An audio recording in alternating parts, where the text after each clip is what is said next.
Bulletin के आगाज में सबसे पहले आपको खबर दें, मुहर्रम उल हराम का सिक्योरिटी प्लान तैयार कर लिया गया। सूबों और वफाई दारुल इस्लामाबाद में फौज तैनात करने का फैसला कर लिया गया। 1 मुहर्रम से 13 मुहर्रम तक चारों सूबों समेत इस्लामाबाद में फौज तैनात करने की मंजूरी दे दी गई। फौज और दीगर सिक्योरिटी इदारे सिविल इंतजामिया की मदद करेंगे।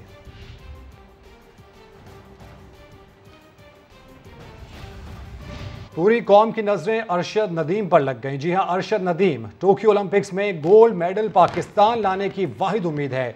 कुछ देर बाद पाकिस्तानी एथलीट जेवलिन थ्रो के फाइनल में 12 हरीफों का मुकाबला करेंगे। पूरी कौम अरशद नदीम के लिए दुआगो है। एथलीट अरशद नदीम की फतह के लिए सियासी रहनुमा भी दुआगो हैं। लीगी रहनुमाओं का कहना है कि भारतीय एथलीट से भी मुकाबला है। अरशद मेडल के लिए भरपूर जोर लगाएं। पंजाब पुलिस भी पाकिस्तानी झंडा विक्ट्री स्टैंड पर देखने की ख्वाहिशमंद है। पाकिस्तानी कौम उसके लिए दुआ गो है और हम दुआ करते हैं कि वो वहाँ से मेडल जीत कर आए और पाकिस्तान का नाम रोशन करे। पूरी कौम की विशेष जो है ना अरशद नदीम के साथ है। अरशद नदीम के लिए हम दुआएं करेंगे कि वो ये ओलंपिक में ये गोल्ड मेडल जीत के वो पाकिस्तान के नाम करें। आपका इंडिया के भी एक एथलीट से मुकाबला है, इसलिए हमारा जोश व जज्बा बढ़ गया है। तो मेरे भाई जितना जोर लगता है लगा दो और ऐसी थ्रो करो कि पाकिस्तानी कौम याद रखे। हमारी बहुत ज़्यादा दुआएं हैं उसके साथ, लेकिन उसको ये ज़रूर कहना चाहती हूँ तुम जीतो या हारो, हमें तुमसे प्यार है। नेक तमन्नाएं दुआएं उनके साथ हैं और हमारी ख्वाहिश है कि यहाँ पे सब्ज हिलाली परचम फतह के चबूतरे पे लहराए। सहूलतें नहीं थी मगर हिम्मत बहुत थी। अरशद ने अपने गांव में सहूलियात ना होने के बावजूद इस मकाम तक पहुंचने के लिए बहुत मेहनत की। इस वक्त हमारे नुमाइंदे आसिफ बलोच अरशद के भाई के साथ मौजूद हैं, उनसे मजीद जानते हैं। जी आसिफ। जी बिल्कुल, टोक्यो मिशन आज जो है 29 साल बाद पाकिस्तान का मेडल का ख्वाब की दोबारा से जो उम्मीदें हैं वो जागी हैं और अरशद नदीम जो है वो आज फाइनल में पहुंचे हैं नेज़ाबाजी के। अरशद नदीम के हम घर पे मौजूद हैं, लोग तो काफ़ी ज़्यादा खुश हैं ही, लेकिन हम यहाँ पर पहुंचे तो हमने यहाँ पर देखी है, यहाँ पर जिम तो मौजूद नहीं है, कोई ऐसी फैसिलिटीज़ मौजूद नहीं है। तो अरशद नदीम जो है वो किस तरह अपनी जो है यहाँ पर कसरत किया करते थे। यहाँ पर अगर मेरे कैमरामैन चोरी महबूब दिखाएँ तो मसनूई तौर पर यहाँ पर जो है वो वेट बनाए गए थे, जिससे जो अरशद नदीम हैं वो अपनी यहाँ पर कसरत किया करते थे, एक्सरसाइज किया करते थे। फैसिलिटीज़ ना होने की वजह से ये मसनूई तरीके से उन्होंने अपना जो जज्बा था वो जारी रखा और ये वो नेज़ा है जिसके ज़रिए जो है अरशद नदीम अपना जो यहाँ पर नेज़ाबाजी की कसरत किया करते थे वो अभी तक यहाँ पर मौजूद है। तो यहाँ पर फैसिलिटीज़ ना होने के बावजूद जो अरशद नदीम है वो आज पाकिस्तान का नाम जो है वो ओलंपिक्स में बहुत ज़्यादा रोशन कर रहे हैं। उनके भाई भी यहाँ पर अलीम हमारे साथ मौजूद हैं। उसे शौक था और जज्बा था उसमें, उसने कहा यार कोई बात नहीं, मैंने इससे ही साथ करके पाकिस्तान के लिए खेलना है और बाहर जाकर पाकिस्तान का नाम रोशन करना, पाकिस्तान के लिए झंडा लहराना। जी बिल्कुल, यहाँ पर सहूलियात नहीं थी, यहाँ पर जिम नहीं थी, तो जो सीमेंट के ये पोल हैं उनसे जो है वेट बनाया गया और कसरत की जाती थी। आसिफ, तफसील के लिए आपका शुक्रिया। आगे बढ़ते हैं। पंजाब के नामजद वजीर असद खोखर के भाई मुबशर खोखर कत्ल केस की तहकीकात जारी हैं। दौरान तफ्तीश मुलजिम ने बताया कि वो मेहमानों के साथ आया, उसे किसी ने नहीं रोका। दावा किया कि मकतूल मुबशर उसके भाई और चचा के कत्ल में मुलव्विस था। पुलिस ने वाक़े का मुकदमा दर्ज कर लिया। जहांगीर खान की रिपोर्ट। सूबाई वजीर असद खोखर के भाई का कत्ल, मार्की में कब आया, कत्ल क्यों किया। गिरफ्तार मुलजिम नाजम ने तफ्तीशी टीम को बयान रिकॉर्ड करा दिया। मुलजिम नाजम ने पुलिस तफ्तीश में इंकशाफ किया कि वो 8:15 बजे तकरीब में पहुंचा। दाखिले के दौरान किसी ने चेक ही नहीं किया। तकरीब के दौरान असद खोखर और मुबशर खोखर 2 बार सामने से गुजरे। वजीराला वापस जाने लगे तो तीनों भाई साथ थे। मुलजिम ने बताया कि वो वजीराला के पीछे पीछे मार्की से बाहर आ गया। वजीराला गाड़ी में बैठे तो आगे बढ़कर मुबशर पर फायरिंग कर दी। मुलजिम ने पुलिस को बताया कि मुबशर खोखर उसके भाई और चचा के कत्ल में मुलव्विस था। फायरिंग इंतकामी कार्रवाई है। जिस असलहा से फायरिंग की वो लाइसेंसी था जो 40,000 रुपए में खरीदा। मुलजिम ने यह भी इंकशाफ किया कि उसने उजरती कातिलों के जरिए 2 बरस कबल भी मुबशर खोखर पर हमला कराया, लेकिन नाकाम रहा। मकतूल की पोस्टमार्टम रिपोर्ट के मुताबिक गोली इंतहाई करीब से मारी गई, जो बाईं आंख पर लगी और सर के अकबी हिस्से से पार निकल गई। पुलिस ने वाक़े का मुकदमा दर्ज करके मजीद तफ्तीश शुरू कर दी है। दूसरी जानिब मुबशर खोखर की नमाज जनाजा अबाई गाँव मानोवाल में अदा करके सुपुर्द खाक कर दिया गया। कैमरामैन जवाद याहिया और साथी रिपोर्टर मोहसिन बिलाल के साथ जहांगीर खान, समा, लाहौर। वज़ीर आला पंजाब के निकलते ही गोलियां चल गईं। मुसल्लह शख्स पंजाब के सरबरा की मौजूदगी में शादी की तकरीब में बैठा रहा। स्पेशल ब्रांच के एहलकारों ने सुराग रसा कुत्तों से पिंडाल चेक किया, ना ही वॉक थ्रू गेट नस्ब हो सका। सिक्योरिटी के जिम्मेदारों की गफलत खुलकर सामने आ गई।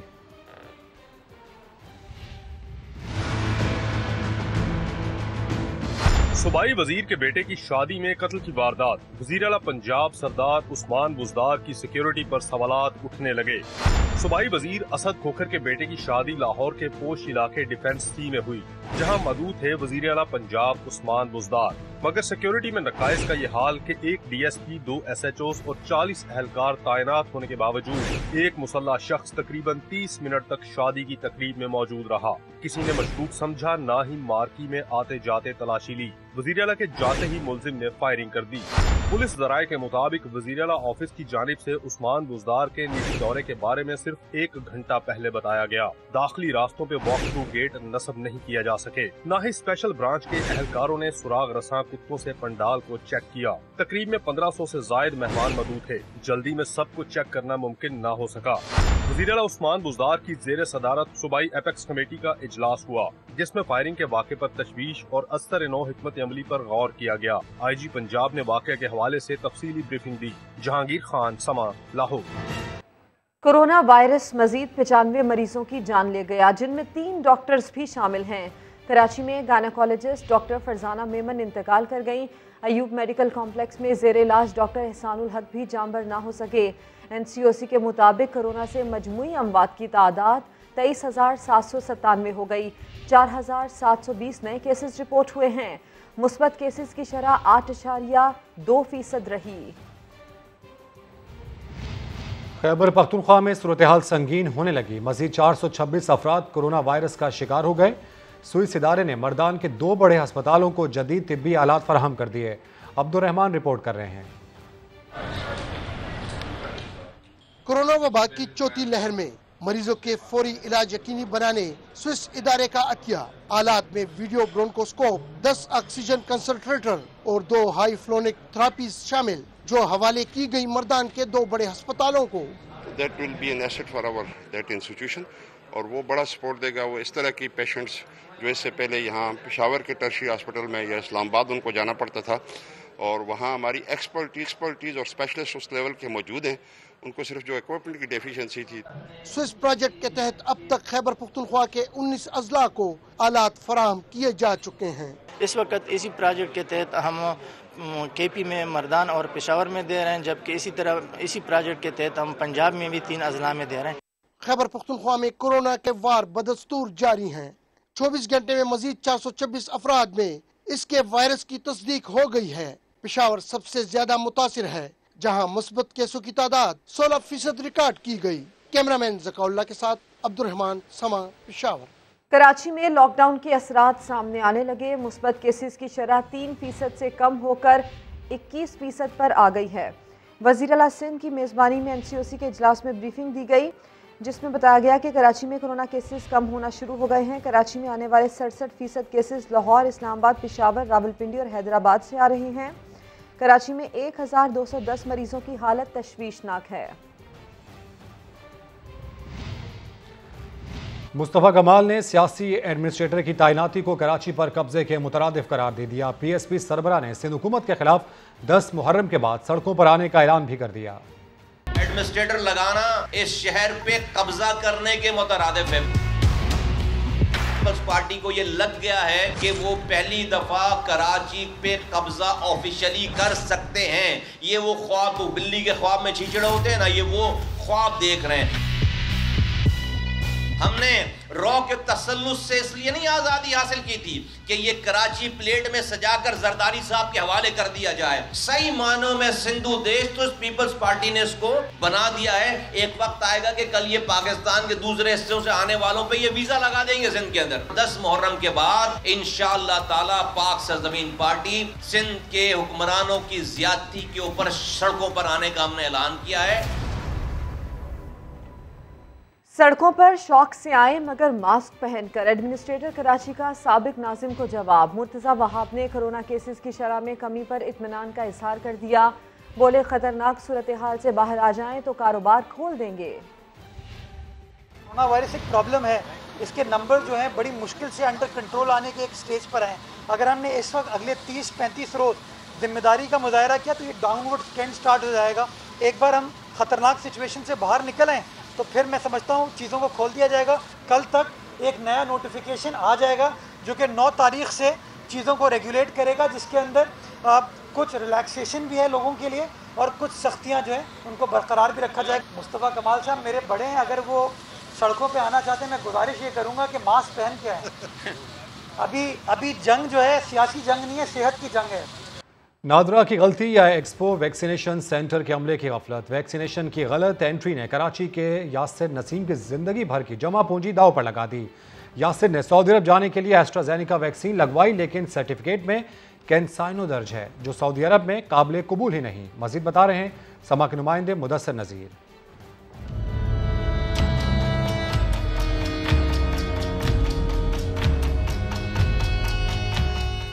एक्सपो आके मैंने एस्ट्राजेनिका लगवाई। एस्ट्राजेनिका लगवाने के बाद मैंने सोचा कि फर्स्ट डोज में मैं सर्टिफिकेट ले लेता हूँ और फिर चले जाता हूँ कोशिश करके सऊदीया। मैं गया वहाँ जाके मैंने सर्टिफिकेट लिया तो सर्टिफिकेट में कैंसिनो नाम आ रहा है। एस्ट्राजेनिका मैंने लगवाई है तो कैंसिनो क्यों आ रहा है? फिर दूसरा, उससे पहले ही डेट मेरी इशू हो चुकी जो मैं बाद में लगवाई है। मैंने एस्ट्राजेनिका मैंने अगर 16 तारीख को लगवाई है तो 7 तारीख को पहले ही कैंसिनो लग चुकी है। सऊदी अरब वाले कोई ना कोई परेशानी खड़ा कर देंगे तो मेरे हस्बैंड नहीं जा पाएंगे। यहाँ जॉब नहीं है, कुछ नहीं है, घर किराए का है, सब कुछ मेरा ख़त्म पर है सिर्फ एक सर्टिफिकेट की वजह से। कोई सुनने को तैयार नहीं। मेरे पास जितना भी था उधार लेके सुधार लेके मैंने अपने मियाँ का वीज़ा वगैरह सब कुछ कराया। अब मेरे पास कुछ भी नहीं है। ना एक्सपो वाले मानने को तैयार है, ना नादरा वाला मानने को तैयार है। अगस्त को भाई ख़त्म है बिल्कुल वीज़ा उनका। कहाँ से करूँगी मैं, कैसे करूँगी, कुछ नहीं पता।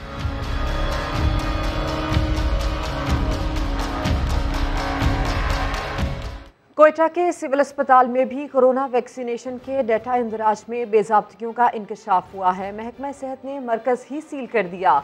मोहम्मद आतिफ रिपोर्ट करेंगे।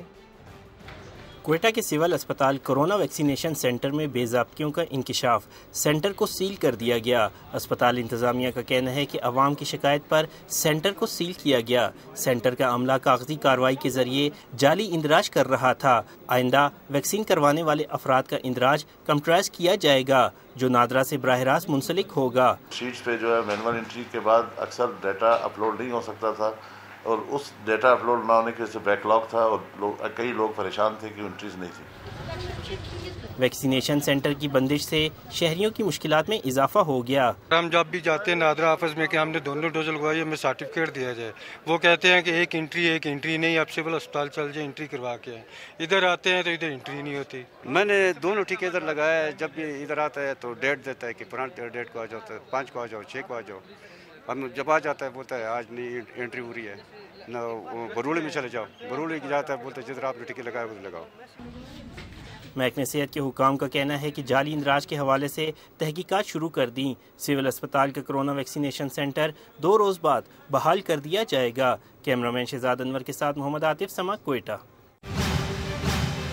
आगे देखिए, मुल्क में ई वोटिंग का मिशन तेज।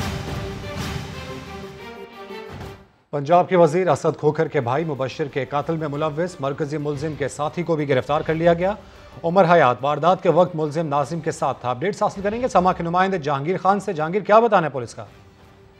अरे सीआईए पुलिस ने इस वारदात में मुलव्विस दूसरे मुलजिम उमर हयात को भी गिरफ्तार कर लिया है और उमर हयात मुकदमा में नामजद मुलजिम है। इसके अलावा मुकदमा में 3 नामालूम अफराद का जिक्र भी मुद्दई की जानिब से किया गया और पुलिस का ये कहना है कि मुलजिम उमर हयात जो है वो वक़ूआ के वक्त मरकजी मुलजिम नाजिम के साथ मौजूद था और जिस वक्त फायरिंग करके नाजिम ने मुबशर खोखर को कत्ल किया उसके बाद उमर हयात जो है वो मोटरसाइकिल पर फरार हुआ था, जिसकी गिरफ्तारी के लिए छापे मारे जा रहे थे और अब इसको गिरफ्तार कर लिया गया है। दीगर 3 नामालूम मुलजिमान जिनका के जिक्र मुद्दई की जानिब से किया गया है उनके बारे में अभी इनसे तफ्तीश की जा रही है। तफ्तीश के तकाजे पूरे होने के बाद बाज़ाब्ता गिरफ्तारी जाहिर करके इन दोनों मुलजिमान को अदालत में पेश किया जाएगा और अभी इनसे मज़ीद तफ्तीश जारी है। जी, अपडेट्स के शुक्रिया जहांगीर।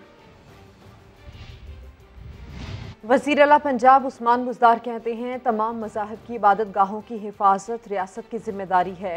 रहीम यार खान में मंदिर की तोड़फोड़ के वाक़े पर ट्वीट करते हुए उस्मान बुज़दार का कहना था कि वाक़े में मुलव्विस 50 से ज़ायद मुल्ज़िमान को गिरफ्तार किया जा चुका है।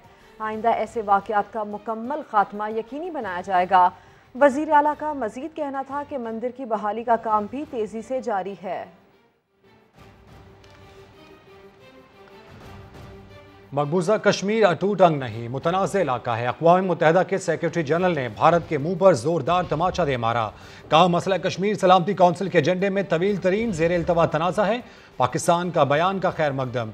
तर्जुमान दफ्तर खारजा ने कहा कि जम्मू कश्मीर कभी भारत का हिस्सा था न होगा। मोदी सरकार कुछ भी कर ले, हकीकत बदल नहीं सकती। इस्लामाबाद से देखिए ये रिपोर्ट। अक़वाम मुत्तहिदा ने मकबूजा कश्मीर को हड़प करने के भारत के मकरू अज़ाइम को खाक में मिला दिया। सेक्रेटरी जनरल के तर्जुमान ने बयान में कहा मसला कश्मीर UN एजेंडे पर मिन्नो अन मौजूद है, मौक़िफ़ में कोई तब्दीली नहीं आई। पाकिस्तान ने बयान को खुशाइंद करार दिया। तर्जुमान दफ्तर खारजा जाहिद हफीज चौधरी ने कहा भारत के गैर कानूनी इक़दाम के 2 साल मुकम्मल होने के मौका पर यह बयान काबिल तारीफ है। मोदी सरकार ने 5 अगस्त 2019 को अक़वाम मुत्तहिदा करारदादों और जनीवा कन्वेंशन की खिलाफ वर्जी की। तर्जुमान ने दो कहा कश्मीर कभी हिंदुस्तान का हिस्सा नहीं था और न होगा। झूठे और मन गढ़ंत दावे हकीकत को नहीं बदल सकते। तर्जुमान ने यह भी कहा आलमी करारदादों के मुताबिक मसला कश्मीर का हतमी हल कश्मीरी अवाम की ख्वाहिश के मुताबिक होगा। आज नहीं तो कल भारत को भी कश्मीरियों की मर्जी और करारदादों को तस्लीम करना पड़ेगा। मुल्क में शफाफ इलेक्शन का मिशन तेज। वज़ीर आज़म इमरान खान ने इलेक्ट्रॉनिक वोटिंग मशीन में वोट डालने का अमली मुजाहरा किया।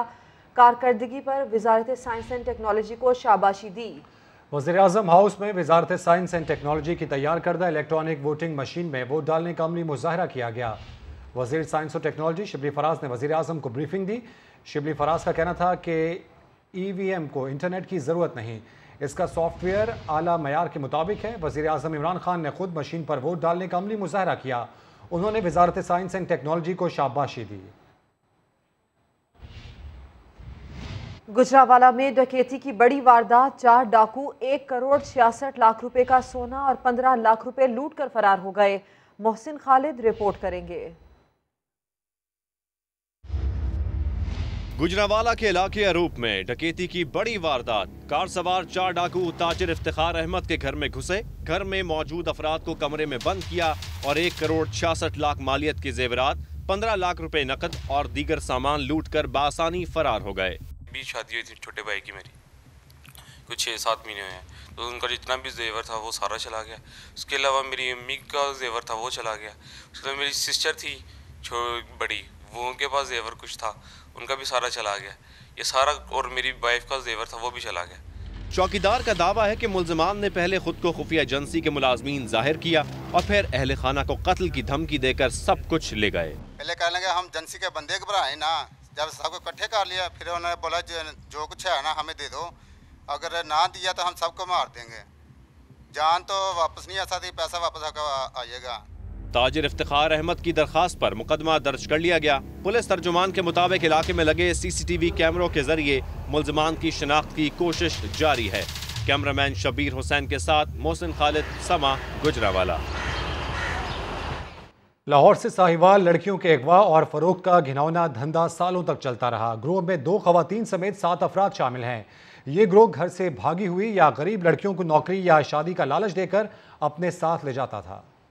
कहानी उस वक्त शुरू होती है जब 30-31 जुलाई की दरमियानी शब लाहौर से 4 लड़कियां घर से नाराज होकर निकली। चिंची ड्राइवर रात 3 बजे तक उन्हें सड़कों पर घुमाता रहा। लड़कियां पिंडी स्टॉप पर उतरी तो वहां से रक्षा ड्राइवर कासिम चारों लड़कियों को बागरिया चौक में अपने घर ले गया और लड़कियों की मोबाइल सिमें तोड़ दी। 2 अगस्त को कासिम और उसकी बीवी बच्चियों को यतीम खाना चौक ले गए, जहां से 2 गाड़ियां साहिवाल के लिए निकलती हैं। कासिम, उसकी बीवी और 3 लड़कियां एक गाड़ी में, जबकि शहजाद और चौथी लड़की दूसरी गाड़ी में साहिवाल के लिए रवाना होते हैं। साहिवाल पहुंचकर शहजाद अपने साथी आसिफ से राब्ते की कोशिश करता है, लेकिन पता चलता है वो जेल में है। शहजाद 1 लाख रुपए में 3 लड़कियां नईम के हवाले कर देता है। आसिफ की बीवी साहिवाल में ब्यूटी पार्लर की आड़ में घिनौना धंधा कर रही होती है। आसिफ जैसे ही जेल से निकलता है तो लड़कियां देखकर हैरान होता है कि ये तो वही लड़कियां हैं जो टीवी पर दिखाई जा रही हैं और पंजाब भर की पुलिस इनकी तलाश में है। आसिफ अपने साथी शहजाद को फौरन 15 पर कॉल करने का कहता है। लड़कियां सप्लाई करने वाला मुल्जिम शहजाद खुद पुलिस को इत्तला देकर कहता है कि बच्चियां गल्ला मंडी चौक पर खड़ी हैं, जो रास्ता भूलकर यहां आ गई हैं। 153 फौरन पहुंचकर चारों बच्चियों को बाजियाब करा लेती है। बच्चियों के इब्तिदाई बयान के बाद तमाम मुल्जिमान गिरफ्तार कर लिए जाते हैं। यहाँ आपको खबर दें, कराची की बंदरगाह पर माहीगीरों के एहतजाज, जहाज़ों की आमदोरफ्त मुतासिर है। माहीगीरों ने KPT का नेविगेशन चैनल बंद कर दिया। बात करेंगे, सैयद रिजवान आलम हमारे साथ हैं। रिजवान, बताइए क्यों एहतजाज कर रहे हैं माहीगीर? जी देखिए, माहीगीर इस वजह से एहतजाज कर रहे हैं कि मैरीटाइम सिक्योरिटी एजेंसी उनको बहुत बारीक जाल, जो छोटे छोटे से जाल होते हैं जिसकी वजह से वो शिकार करते हैं तो मछलियों के बच्चे उसमें वो शिकार होकर मर जाते हैं, उस जालों पे पाबंदी लगाई थी। तो माहीगीर एक तो ये चाहते हैं कि उनको ऐसे जाल इस्तेमाल करने दिए जाए, दूसरे वो चाहते हैं कि वो रात के टाइम जो है समंदर में शिकार पे जाए, जबकि इस सीजन में इससे खतरा है काफी। तो इस चीज से रोकने की वजह से भी माहीगीर जो है वो जो है एहतजाज कर रहे हैं। मैं आपको बताऊं कि बंदरगाह से सुबह से ये एहतजाज हो रहा है और सुबह से जो है जहाजों की आमदोरफ्त जो है कराची की बंदरगाह पे रुकी हुई है। बंदरगाह से 2 जहाज रवाना होने थे, वो रवाना नहीं थे, 4 जहाज नजरअंदाज नहीं हो सके। और अब जो है जाके जो है क्या कहते हैं, वो जो बहरी उमूर के मुशीर है महमूद मौलवी, वो भी पहुंचे थे और उनके मज़ाकरात जो है वो क्या कहते हैं माहीगीरों के साथ जारी है। महमूद मौलवी का ये दावा है कि मज़ाकरात कामयाब हो जाएंगे और जल्द ये नेविगेशन चैनल जो बंद कर दिया है माहीगीरों ने वो खोल दिया। खबर की तफसील के लिए आपका शुक्रिया। मुल्क भर में कम आमदनी वाले अफराद के लिए घरों की तामीर जारी है, लेकिन कराची समेत पूरे सिंध में अब तक एक भी सस्ता घर मंसूबा शुरू नहीं हो सका। ऐसा क्यों है, ये बता रहे हैं सैयद रिजवान आलम अपनी इस रिपोर्ट में। रहा है हर इंसान रोटी, कपड़ा और मकान।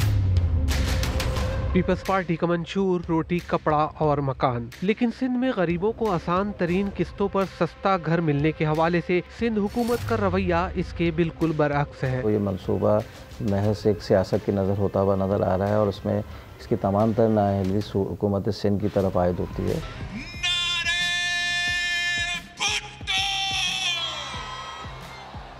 किराए पर रहने वाले हर पाकिस्तानी के पास हो अपना घर, वजीर आज़म इमरान खान का ये ख्वाब मुल्क भर में तो शर्मिंदा ताबीर होता नजर आ रहा है, लेकिन सिंध में इस ख्वाब की ताबीर में सिंध हुकूमत दीवार बनी हुई है। सिंध गवर्नमेंट अनफॉर्चुनेटली चाहती है कि ज़मीनें उनके मनपसंद लोगों को बैक डेट में अलॉट हो और वो फिर मार्केट रेट में बिकें। यहाँ के जो भी हमारे लोग हैं गवर्नमेंट में, उनका इंटरेस्ट ही नहीं है।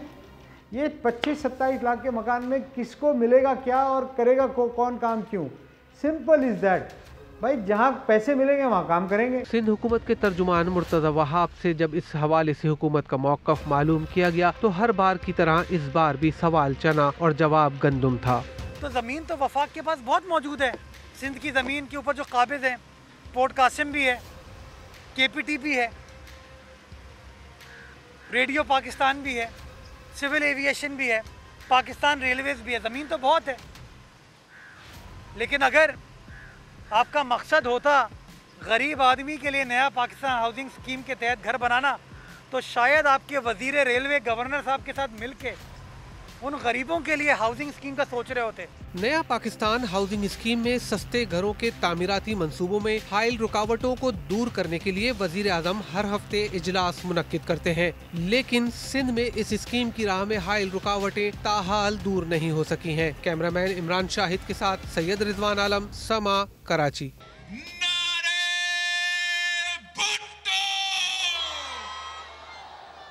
नया पाकिस्तान हाउसिंग अथॉरिटी को घरों की तामीर के लिए 127 अरब रुपए कर्ज की दरखास्तें मौसूल हो चुकी हैं। तर्जुमान अथॉरिटी आसिम शौकत अली का समा के नुमाइंदे ज़हीर अली खान को खुसूसी इंटरव्यू। कहा, दरखास्त दहिंदगान के लिए 46 अरब के कर्ज मंजूर हो चुके हैं। 20 से 40 हज़ार माहाना कमाने वाले तरजीह होंगे। 127 अरब रुपए की कर्ज की दरख्वास्त आ चुकी है। 46 अरब रुपए जो हैं वो अप्रूव हो चुके हैं और डिसबर्समेंट का जो प्रोसेस है वो मुसलसल जारी है। पंजाब में इस वक्त 373 अरब रुपए के प्रोजेक्ट्स अप्रूव हो चुके हैं। 1800 अरब रुपए की जो इकोनॉमिक एक्टिविटी है वो जनरेट होगी। 3,22,000 जॉब्स क्रिएट होगी। हम सिंध में 270 अरब रुपए के प्रोजेक्ट्स अप्रूव हो चुके हैं। 2 लाख जो जॉब्स हैं वो क्रिएट होने जा रही हैं। इस्लामाबाद में 175 अरब रुपए के प्रोजेक्ट्स अप्रूव हो चुके हैं। पूरे मुल्क में 4000 अरब रुपए की जो इकोनॉमिक एक्टिविटी है वो जनरेट हो रही है। 7 लाख जॉब्स क्रिएट होंगी। 27 लाख में आपको अर्बन सिटीज़ के अंदर घर मिलेगा। जो घर बनाए जाएंगे नवाही इलाकों में, उनकी कीमत सिर्फ 18 लाख है। जो कर्जा अप्लाई करने के लिए फॉर्म है, एक सिंगल पेज फॉर्म इंट्रोड्यूस कराया जा रहा है। फिलहाल जो कैटेगरी है वो 20,000 से 40,000 के दरमियान जो लोग लाए करते हैं, उनको घर दिया जा रहा है। 45,000 घर जो हैं वो ज़ेरे तामीर हैं। पब्लिक प्राइवेट पार्टनरशिप है, उसके तहत 30 लाख घरों की ऑफर आ चुकी है। 210 टोटल प्रोजेक्ट्स की एप्लीकेशन आई है, उसमें से 48 जो प्रोजेक्ट्स हैं वो अभी एवेल्युएट हुए हैं। 70,000 घरों के जो भी प्रोजेक्ट शुरू होता है उसकी जो डेडलाइन है वो 18 से 24 माह, यानी पहले फेज में 30 अरब रुपए की कॉस्ट सब्सिडी दी गई है और 35 अरब रुपए की मार्कअप सब्सिडी दी गई। जो हमारे प्राइवेट बिल्डर्स की तरफ से रिक्वेस्ट आई है उसके अंदर तकरीबन 3.5 लाख कनाल जो है उन्होंने प्लेज की है कि हम इसके ऊपर घर बनाना चाहते हैं। जो आखिरी 2 क्वार्टर्स होंगे इस हुकूमत में, हम सिर्फ डिलीवर कर रहे होंगे। नई पाकिस्तानी फिल्मों की शूटिंग शुरू हो गई है। एवेन्यू स्टूडियो में फिल्म दी रोड का पहला गाना शूट किया गया। लाहौर से मोहम्मद कुर्बान की रिपोर्ट। स्टूडियोज की रौनकें लौट आईं, फिल्मों की अक्सबंदी का आगाज हो गया। लाहौर के एवेन्यू स्टूडियो में फिल्म दी रोड का गाना अक्सबंद किया गया। गाना मोहम्मद राना, शफकत चीमा और दुआ कुरैशी पर पिक्चराइज किया गया है। सबसे ज़्यादा खुशी ये है कि रौनकें बहाल हो रही हैं इंडस्ट्री की, मतलब पाकिस्तान इंडस्ट्री की। So that's the best thing. Film हदायतकार और प्रोड्यूसर का दावा है कि उनकी ये काविश लॉलीवुड के लिए ताज़ा हवा का झोंका साबित होगी। कैमरामैन गुलरेज मंशा के साथ मोहम्मद कुर्बान, समा, लाहौर। ब्रेक के बाद हाजिर होंगे हेडलाइंस के साथ। आप देखते रहिए समा।